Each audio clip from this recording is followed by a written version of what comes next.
नमस्कार, मी सामाजिक कार्यकर्ते मंगेश मोरे।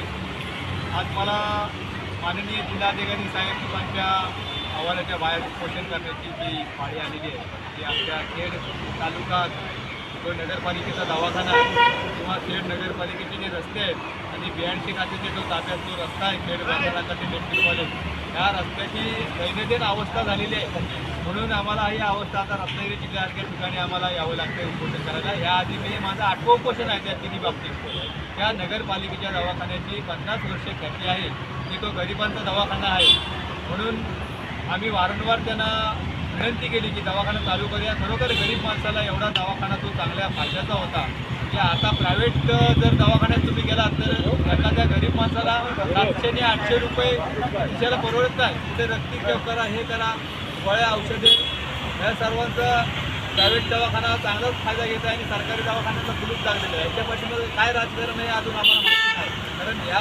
रत्नागिरीच्या खेड नगरपालिकेच्या दवाखान्याची 4 वेळा उपोषण करून सुद्धा आमचा स्थानिक प्रशासन आमचा प्रश्न सोडवतो आहे।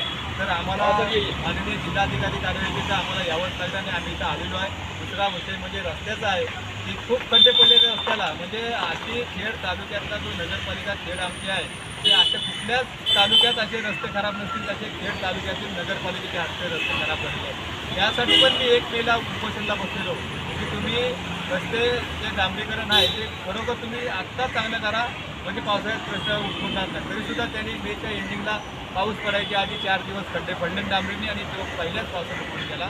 तसाच खेड रेल्वे स्टेशनचा जो रस्ता आहे त्याची पण परिस्थिती अशीच आहे। वारंवार त्यांनी 3-4 वेळा मी उपोषण केली खेड रेल्वे स्टेशनला, पण तो अजून काय रोड केलेला नाही। खेड रेल्वे स्टेशन भोगते मार्गे आणि अशी प्रवाशांची हाल होते।